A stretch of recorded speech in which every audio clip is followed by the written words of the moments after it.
Hello साथियों, आज हम आपके लिए लेकर आए हैं क्लास 9th का जो लॉज ऑफ मोशन का सेकंड वीडियो है। वो इसमें हम बात करेंगे सेकंड लॉज ऑफ मोशन पर।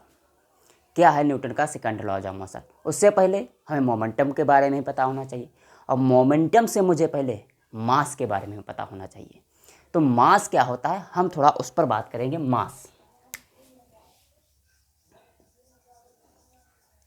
मास क्या होता है? मास होता है, ऐसा समझ लो कि मास जो है वो एक बॉडी, किसी भी बॉडी में जो एक्चुअल कंटेंट भरा होता है ना, वो मास होता है। It is the quantity of matter contained in it. मतलब बॉडी में जो क्या कंटेंट होता है, बॉडी के अंदर कितना एक्चुअल में मास भरा हुआ है। मतलब वेट नहीं, weight is the force, weight is the vector quantity, but mass is a scalar quantity. Mass क्या है? It is the quantity of matter, quantity of matter contained in an object। मतलब एक ऑब्जेक्ट है, जैसे marker है, हम कहें ये इसका मास बताओ, तो इसका मास बताने का मतलब हुआ इसके एक्चुअल इसका वेट नहीं कहेंगे, वेट फोर्स आ जाता है। वो मास मतलब इसमें कितना भरा है, कितना मैटर भरा हुआ है। जैसे वहाँ पर हम लोग बात कर रहे थे distance is the actual length of path, इसी प्रकार से जो एक्चुअल कंटेंट है, एक्चुअल मटेरियल भरा हुआ है, एक्चुअल मास है, कितना भरा हुआ है, वो सब क्या है, मास में काउंट करते हैं। फोर्स दूसरी बात आ जाती है, वो वेट वाली। जैसे मास है, मास कहीं भी चेंज नहीं हो सकता, मास यहाँ पर भी वही रहेगा, तुम दूसरे प्लेनेट पर चले जाओ वहाँ पर भी मास वही रहेगा। मास चाहे जहाँ भी चले जाओ मास चेंज नहीं होगा। मास क्या है? एक स्केलर क्वांटिटी है। मास है तुम्हारी स्केलर क्वांटिटी, स्केलर क्वांटिटी। इसको वेट से कंपेयर में मत कराना। ग्रेविटेशन चैप्टर आएगा, उसमें हम मास और वेट पर ज़्यादा से डिस्कस करेंगे। मास जो है वो एक स्केलर क्वांटिटी है, वो कहीं भी चेंज नहीं हो सकता, वो सब कहीं सेम रहता है। मास की हमने यूनिट क्या पढ़ी थी? किलोग्राम। इसकी एसआई यूनिट क्या होगी? और भी छोटी मोटी यूनिट होंगी, लेकिन एसआई यूनिट क्या होगी इसकी? किलोग्राम। किलोग्राम इसे हम किस में रिप्रेजेंट करते हैं? केजी में। और जो ये मास होता है ना, कहीं भी चेंज नहीं होता। और मास जैसे सपोज दैट तुमसे कहे तुम्हारा मास कितना है, तुमने बताया 75 केजी, मतलब 75 किलोग्राम या 35 किलोग्राम या 25 किलोग्राम या 50 किलोग्राम, किसी से पूछा गया तो उसने बता दिया अपना मास, कि हमारे अंदर कितना भरा हुआ है मटेरियल, वो उसको उसका वेट, मतलब उसकी वजनता हमें निकालनी है। फोर्स वाला वो कॉन्सेप्ट नहीं, वेट वाला।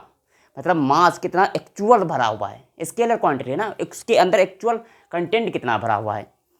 किसी भी जैसे मार्कर है, इसका मास पूछा जाए तो ये मास या ग्रेविटी को हम हटा देंगे, ठीक, इसका एक्चुअल में कितना, इसको उठाने, इसका कितना एक्चुअल में इसके अंदर मास भरा हुआ है, कितना एक्चुअल में इसके कंटेंट है, कितना मैटर है, कितना इसमें माल भरा हुआ है, ये सब बातें क्या हैं, ये सब मास को रिप्रेजेंट करती हैं। मास पर हम ग्रेविटेशन चैप्टर में ज़्यादा से और डिस्कस करेंगे। मास और वेट में जब आपको कंपेयर कराएंगे ना, तब ज़्यादा समझ में आएगा। तो इसकी एसआई यूनिट क्या है? किलोग्राम।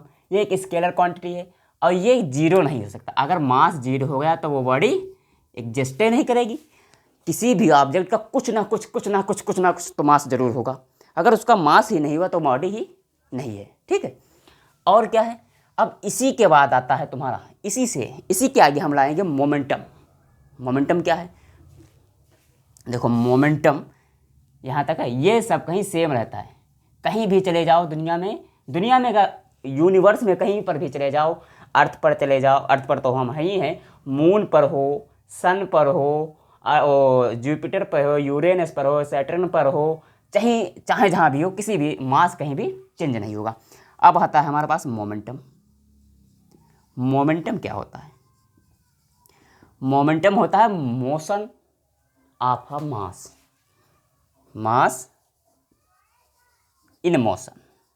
मतलब अगर कोई बॉडी है, अगर कोई एक बॉडी है, उसके पास क्या हो जाए, वेलोसिटी आ जाए, तो उसके पास क्या आ जाता है? मोमेंटम आ जाता है। जैसे ये मार्कर है, ये मार्कर, मोमेंटम को फील करिए। जैसे ये मार्कर है, अभी ये रुका हुआ है, अगर हम इसको एक कांस्टेंट स्पीड से कांस्टेंट वेलोसिटी ऐसे चला दें तो इसके पास क्या आ जाएगा, मोमेंटम आ जाएगा। मोमेंटम क्या होता है, किसी भी बॉडी की मोशन को क्वांटिटी के बारे में बताता है कि कोई बॉडी कितनी तेज जा रही है, उसको रोकने के लिए हमको कितनी फोर्स की ज़रूरत पड़ती है। फोर्स अगर बात करेंगे फोर्स की, फोर्स तो होता है हम जानते हैं change in momentum by time taken, लेकिन हम जैसे कि एक बॉडी है, अभी एक छोटा सा पत्थर का टुकड़ा है, इतना छोटा सा, ठीक है, तो हम क्या करते हैं, अगर उसको हम ऐसे यहाँ पर पुट कर दें, ऐसे यहाँ से धीरे से छोड़ें और ऐसे गिरा दें तो हमारे हाथ पर छोटा बहुत इम्पैक्ट पड़ेगा। लेकिन वही पत्थर का टुकड़ा सेम मास का और हम उसको तेज़ी से स्पीड से हाथ पर मारें तो क्या होगा, हमारे हाथ पर ज़्यादा चोट लगेगी ना। मोमेंटम एक हम इफेक्ट देता है फोर्स का कि हम क्या करते हैं, हमें जितनी चोट पहुँचे, जितनी हाथ पहुँचे, जितना इम्पैक्ट डाले, जितना वो प्रभाव डालता है ना, वही मोमेंटम होता है। जैसे अभी एक खिलौने वाली कार हो, छोटी सी देखो यहाँ पर देखो, जैसे ये एक कार है छोटी सी खिलौने वाली, ठीक, इसकी हम स्पीड ला दें v सेम स्पीड v है, तो अगर ये एक स्पीड से आएगी और तुमको यहाँ पर टक्कर मारे, तुम यहाँ पर खड़े हो सपोज दैट, टक्कर मारे और एक ओरिजिनल कार जो रोड पर चलती है, ठीक, वो गाड़ी है, ठीक है, और वो भी इसी सेम स्पीड से आए और तुमको टक्कर मारे तो तुमको नुकसान किस में होगा, सबसे ज़्यादा चोट किस में लगेगी, इस वाले में ना। तो यानी कि momentum is depend on mass, mass जितना ज़्यादा होगा उतना ही ज़्यादा क्या होगा, उतना ही ज़्यादा मोमेंटम होगा, ठीक है। और अगर मास सेम है, सपोज दैट मास सेम है, ये है एक, ये कोई वही कोई भी ऑब्जेक्ट है, ये कार है, इसका सपोज दैट तुम मान लो कितनी भी मान लो 300 kg की है, ठीक, कार है, इसकी स्पीड तुमने ले ली 2 मीटर पर सेकेंड, और एक दूसरी कार है, ठीक है, इसकी भी मास कितना है 300 kg, लेकिन बट ये जा रही है कितने से 10 मीटर पर सेकेंड। अगर ये वाली गाड़ी तुमको टक्कर मारे, यहाँ पर कोई ऑब्जेक्ट है, इस पर ये जाकर भिड़े तो क्या होगा, ये और ये वाली भिड़े जाकर, तो इसकी तुलना में ये वाली ज़्यादा हानि पहुँचाएगी, ये वाली ज़्यादा नुकसान पहुँचाएगी। अगर इसको रोकने के लिए तुम कोशिश करोगे तो छोटा फोर्स लगाना पड़ेगा, इसको रोकने की कोशिश करोगे तो क्या होगा, ज़्यादा अमाउंट ऑफ फोर्स लगेगा। जैसे क्रिकेट की बॉल हो, क्रिकेट की बॉल धीरे आ रही होगी तो तुम ऐसे कैच कर लेते हो, लेकिन जब वो स्पीड से आती है ना तो तुम क्या करो, हाथ थोड़ा वो सेकेंड मोशन में आ जाएगा, ठीक है। हम क्या करते हैं, उस बॉल को रोकने के लिए हमारे हाथ पर चोट ज़्यादा लगे, धीरे से बॉल आ रही है ऐसे ऐसे खुरुक से रोक लिया, लेकिन वो स्पीड से बॉल आती है ना तो हमारे हथेली पर क्या होता है, ज़्यादा प्रभाव प्रोड्यूस करता है। अभी तुम्हारा फ्रेंड है, तुम्हारे पास आया, मिला, कंधे पर हाथ रख दिया, और भाई कैसे हो, हाथ रख दिया, तो उसने धीरे से हाथ रखा, अब वही हाथ स्पीड से रखे तो क्या होगा, ज़्यादा मोमेंटम का इफेक्ट आएगा ना, ज़्यादा उसने ज़्यादा मोमेंटम हुआ, ज़्यादा उसने प्रभाव डाला, ज़्यादा तुमको फील हुआ, ठीक है। तो इसीलिए जो मोमेंटम है वो किस पर डिपेंड करता है, मास पर और वेलोसिटी दोनों पर।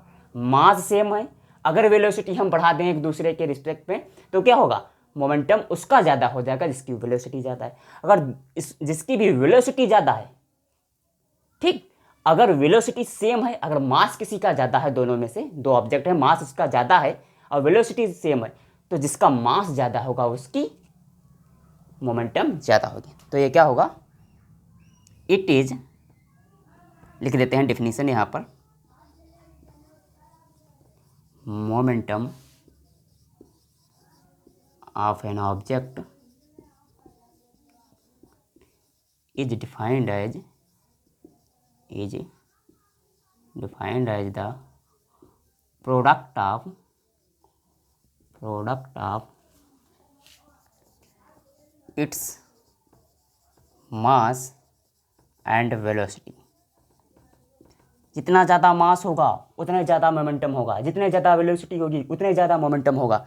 तो हम क्या निकाल सकते हैं, इसको मोमेंटम को हम किस में रिप्रेजेंट करते हैं, पी से, इसको हम पी से रिप्रेजेंट करते हैं। तो मास का फार्मूला होगा हमारा यम प्रोडक्ट बाई वी, मतलब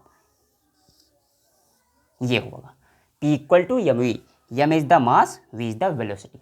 अब इसकी SI यूनिट पर बात करते हैं। तो बच्चों P क्या है, p तो हमारा मोमेंटम है।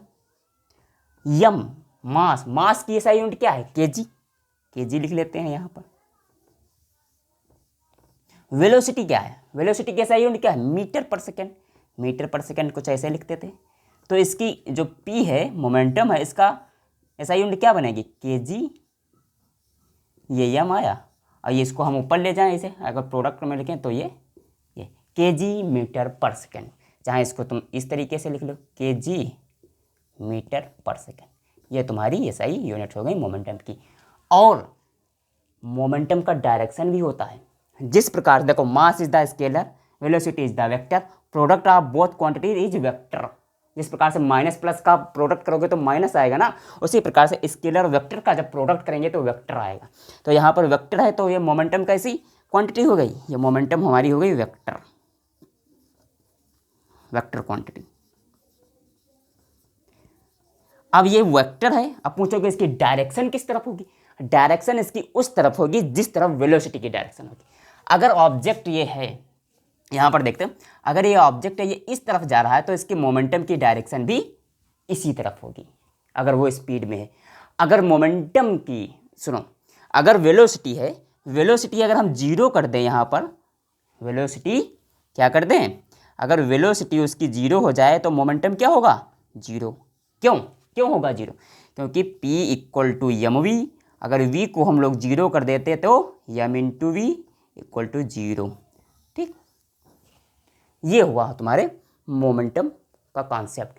और भी एग्जाम्पल्स हैं मोमेंटम के लिए, जैसे हथौड़ा है, हैमर, उसको अगर धीरे धीरे ऐसे किसी ईंट पर मारोगे तो वो थोड़ी देर में फूटेगा, टूटेगी ईंट, लेकिन उसको स्पीड से धड़ा पीटने लगे तो क्या, 2-3 हथौड़े में ईंट टूट जाएगी।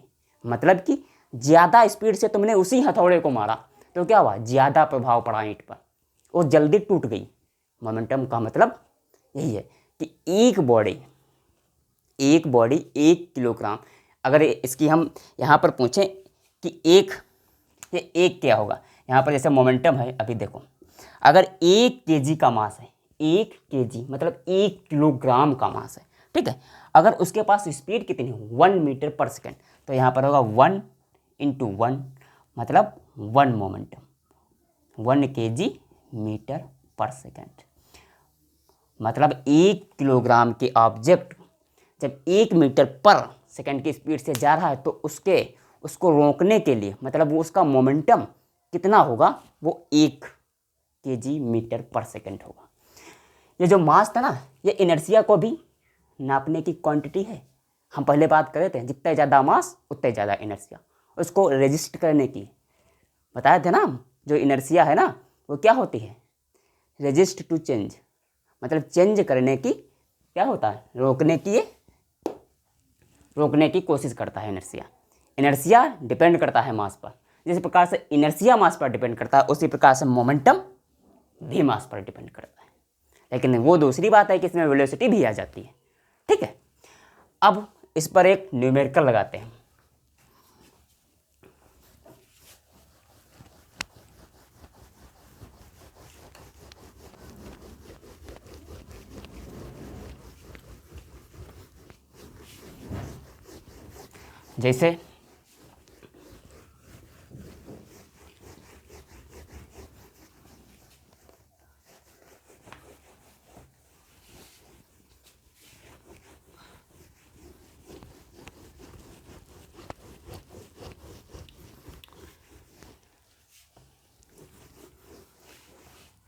जैसे अभी कोई है, ठीक, क्वेश्चन लिख लेते हैं। ठीक, कोई एक ऑब्जेक्ट है, ठीक, उसका वेट कितना है, सॉरी मास कितना है, उसका मास उसका है 250 ग्राम। कितना है मास, 250 ग्राम। ठीक, बॉल है, समझ लो बॉल है, उसको क्या हुआ, तुमने ऊपर फेंक दिया, कितनी स्पीड से, 8 मीटर पर सेकेंड स्पीड से। उसकी वेलोसिटी कितनी हुई, वेलोसिटी उसकी तुमने कितनी दी, 8 मीटर पर सेकेंड। अब तुम्हें इसमें बताना है कि उसकी जब तुमने इनिशियल शुरुआत में उसको जब फेंका तुमने 8 मीटर पर सेकेंड की स्पीड से, तो अब बताओ उसका मोमेंटम क्या था। अब दूसरा क्वेश्चन ये है कि जब वो वहाँ पर फाइनल मतलब टॉप पोजीशन पर पहुंची, ऊंचे टॉप पोजीशन पर पहुंची, तब उसका मोमेंटम कितना हुआ। तो इसको किस तरीके से लगाएंगे? तो इनिशियल मोमेंटम मतलब पी आई ऐसे डिनोट कर लेते हैं, P1 लिख लो, PI लिख लो, कुछ सिंबल बना दो, ठीक। तो क्या हुआ, momentum equal to M V. Mass कितना है, यूनिट का खास ध्यान रखना, एक जैसी यूनिट होनी चाहिए। मास दिया है ग्राम में, इसको केजी में कन्वर्ट करने के लिए क्या करोगे तुम, तो क्या करोगे 250 डिवाइडेड बाई 1000 से करते हैं, तो ये हुआ तुम्हारा 1/4 kg, ठीक। तो यहाँ पर मास कितना हुआ 1/4 kg। वेलोसिटी तुमको कितनी दी गई है 8 मीटर पर सेकेंड। क्या हुआ 4 से इसको कैंसिल कर देंगे, 2 आएगा, 4 दूना 8, मतलब 2 kg मीटर पर सेकेंड। ये तुम्हारा आ गया मोमेंटम जब उसको फेंका गया। अब जब वो टॉप पोजीशन पर, जब ऊपर जैसे ऊपर फेंके, अब वो जब यहाँ पर आई तब उसका मोमेंटम कितना होगा 0। क्यों, क्योंकि वो जब यहाँ से यहाँ आएगी ना, तो यहाँ पर क्या होगा, कुछ पॉइंट के लिए क्या होगा, सबसे टॉप पोजीशन पर जब होगी तो उसकी वेलोसिटी 0 हो जाएगी। जब उसकी वेलोसिटी 0 हो जाएगी तो मोमेंटम भी तुम्हारा m इंटू वी, जब यम मास तो सेम है, v क्या है तुम्हारी 0 होगा, तो वहाँ पर मोमेंटम 0 kg मीटर पर सेकेंड होगा टॉप पोजीशन पर, ठीक है। एक क्वेश्चन और लगाते हैं मोमेंटम पर बेस। क्वेश्चन क्या है, एक ऑब्जेक्ट है, ठीक, क्या है, एक ऑब्जेक्ट, उसका मास कितना है, ऑब्जेक्ट है, मास उसका दिया गया है 5 kg। कितना मास दिया गया है 5 kg, मास है 5 kg, बट वेलोसिटी उसकी कितनी है, वेलोसिटी उसकी दी गई 10 मीटर पर सेकेंड। कितनी दी गई है 10 मीटर पर सेकेंड। और कुछ समय बाद सपोज दैट एक कोई मास होगा, खिलौने वाली कार होगी या कुछ होगी, सपोज दैट 5 kg का, उसकी स्पीड इनिशियल कितनी है 10 मीटर पर सेकेंड।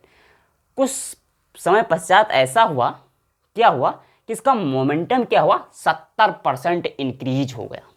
मोमेंटम क्या हुआ, जो इसका पी था वो इंक्रीज कितना हुआ, इंक्रीज हो गया 70%।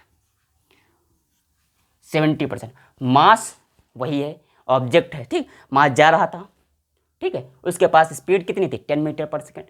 उसने एक्सीलरेशन बढ़ाया होगा, ठीक, एक्सीलरेशन हम काउंट नहीं करेंगे, मोमेंटम का क्वेश्चन है, ठीक है। तो एक्सीलरेशन बढ़ाया तो क्या हुआ, कुछ समय बाद क्या हुआ कि उसकी जो मोमेंटम था ना वो 70% इंक्रीज हुआ। तो इनिशियल वाला मोमेंटम तो तुम्हें पता नहीं, वो तो बताया नहीं गया, तो तुमसे बताया गया कि 70% जब इसका मोमेंटम इंक्रीज हुआ था, उस समय बताओ जो इसकी वेलोसिटी है वो कितनी होगी। नहीं समझ में आया, देखो मास जो है वो 5 kg है, ठीक, वेलोसिटी कितनी है 10 मीटर पर सेकेंड है। कुछ समय बाद क्या हुआ कि इसका जो मोमेंटम था वो 70% इंक्रीज हो गया, 70% इंक्रीज हो गया। अब तुमसे पूछा जा रहा है कि जब ये 70% इंक्रीज हुआ है मोमेंटम, तब इसकी वेलोसिटी कितनी होगी, जबकि मास में कोई बदलाव नहीं हुआ, ऑब्जेक्ट सेम का सेम है, ठीक। तो इसको किस तरीके से लगाएंगे, तो हम क्या करेंगे, देखो, तो इसका हम पहले इनिशियल मोमेंटम निकालते हैं, इनिशियल वाला जो ये 10 मीटर पर सेकेंड की स्पीड से जा रहा है, ऑब्जेक्ट है, कार है, खिलौने वाली कार है, कुछ भी, एनीथिंग, ठीक। तो इसका इनिशियल मोमेंटम क्या होगा m इंटू वी। m क्या है, m is the mass of body 5, v क्या है, v इज द 10, तो मतलब इसका मोमेंटम इनिशियल आया 50 kg मीटर पर सेकेंड। ये इसका इनिशियल मोमेंटम आया। कैसा मोमेंटम आया, इनिशियल।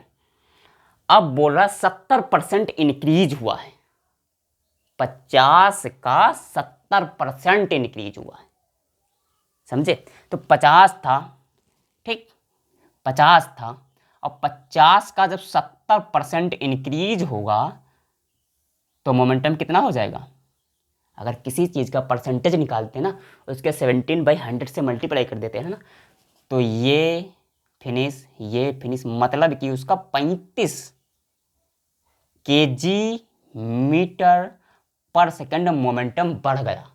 35 मोमेंटम बढ़ा, क्वांटिटी में उसके न्यूमेरिकल वैल्यू 35 बढ़ गई। तो 50 था, बढ़ा कितना 35, टोटल कितना हुआ 85। तो फाइनल मोमेंटम कितना हुआ तुम्हारा 85 kg मीटर पर सेकेंड। जब अब मोमेंटम तुम्हारे पास 85 आएगा तो वेलोसिटी निकाल सकते हैं, क्योंकि मास तो पहले से दिया हुआ है। तो इसको क्या करते हैं 85, मास कितना है मास 5, वेलोसिटी मुझे निकालनी है, v इधर ले गए 85/5 कितना आया